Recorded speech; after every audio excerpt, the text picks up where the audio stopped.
С благодарност към Бога се събираме днес в честния храм. В този свят и славен ден, за да възхвалим двамата велики стълбове на Христовата църква, светите първовърховни апостоли Петър и Павел. Техните имена звучат като двугласен химн в историята на спасението. Петър, простият рибар от Галилея, твърд като камък, и Павел, ученик на Гамалиил, огнен апостол сред народите. Двама по-човешко му различни, но по дух едно, обединени от любовта на Господа Иисуса Христа и верността към Неговото Евангелие. Свети апостол Петър пръв изповяда Господа Иисуса Христа като син на живия Бог. Той бе призован от бреговете на Галилейското езеро, от мрежите на обикновения живот и стана рибар на човеци. Петър имаше сърце силно и в същото време крехко. Тръгна по вълните, но потъна в съмнение. Обеща вярност до смърт, но се отрече от учителя си пред една слугиня, но Христос не се отвърна от него. Напротив, след възкресението го попита 3 пъти: обичаш ли ме? И с 3-кратно изповядваме: Петър беше възстановен. Така той стана образ на покаянието и прошката, на човека, който пада, но се вдига с благодатта на Господа Иисуса Христа. И този Петър, който някога се страхуваше от слугиня, по-късно ще говори дразновено пред Синедриона, ще търпи затвор, бичуване и накрая ще понесе кръстна смърт с главата надолу, защото се счете недостоен да умре като неговия Господ и Учител. А свети апостол Павел възкликват духовните люде: о, колко дивна е неговата история! Бивш гонител, фанатик, изпълнен с ревност не по разум, той отиде в Дамаск, за да арестува християни. Но в този път на омразата Христос, всеблагият Господ, го срещна с думите: Савле, Савле, що ме гониш? Павел падна сляп, но душата му се отвори. И от гонител на християните, на Христос, той стана проповедник на Евангелието на Царството Божие. От враг стана апостол, пратеник. От горд фарисей, смирен раб на Христос. Павел понесе немислими страдания, бичуване, с камъни го биеха, гладуваше, плачеше, молеше се и пишеше послания. Той обходи земи и народи, създаде, основа църкви, посади вяра в езическите сърца и затова справо е наречен от светите отци апостолът на народите. И когато времето дойде, положи живота си в Рим, като мъченик, с меч беше посечен. Светите първовърховни апостоли Петър и Павел са 2 различни пътя, но водещи към едно небе.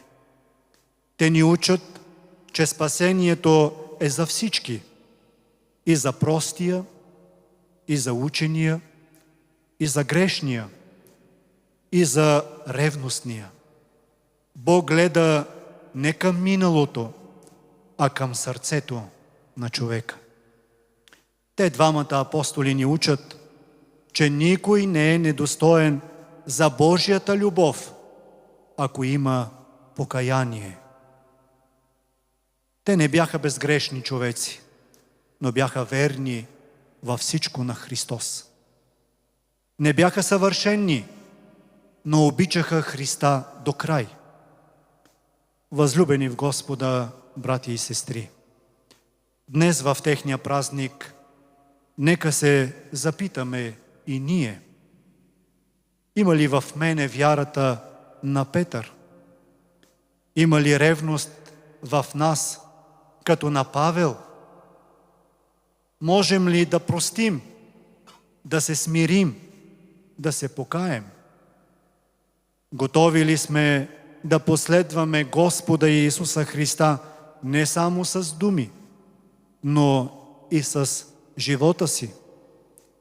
Ние не сме призвани непременно да умрем за вярата, но сме призовани да живеем чрез нея в семейството, на работното място, сред изкушенията на света.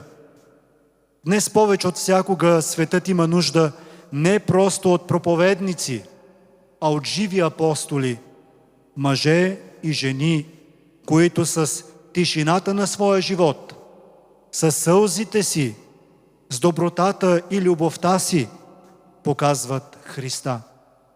По примера на светия апостол Петър, който снощи в Паримиите именно това ни подсказа да правим. Нека светите първовърховни апостоли Петър и Павел бъдат за нас пример на покаяние и вяра. Нека бъдат пример за всеки един от нас на дразновение и смирение, на устояване до край. Нека бъдат пример за това целия си живот на Христа Бога да отдаваме. Нека чрез техните молитви и ние да получим благодат въз благодат, за да живеем не за себе си, а за този, който умря и възкръсна за нас, нашия Господ и Спасител Иисус Христос. Свети апостоли първовърховни, Петре и Павле, молете Бога за нас. Боголюбиви отци, брати и сестри, всесърдечно ви поздравявам от името на Негово високо преосвещенство Пловдивския митрополит Николай, нашият архипастир и духовен отец, като ви желая от името на Негово високо преосвещенство много здраве, радост и духовен просперитет. Негово високо преосвещенство Пловдивският митрополит Николай ви поздравява топло, духовно прегръща и обича в Христа. Изказвам благодарност на днешния ден, след тази божествена света литургия, на всички, които взеха участие в светата литургия, на боголюбивите отци, на църковните певци, които отново с особено сладкопение въздигнаха молитвата ни пред Божия престол, възнесаха ни там в Царството Небесно и застанахме като смирени чеда пред Бога. Благодарност на вас, верния народ, които с усърдие, с постоянство дойдохте и взехте участие в това мило литургично духовно тържество и показахте, че православната ни вяра е жива, действена, спасителна и дава своите достойни плодове днес, в 21 век, когато светът има нужда от добри примери, от любвеобилен народ, народ, който жадува да даде пример на онези, които са около него.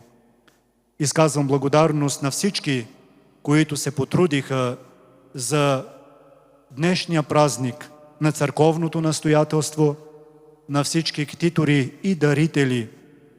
Нека Бог на всички да въздава по своята велика и неизказана милост.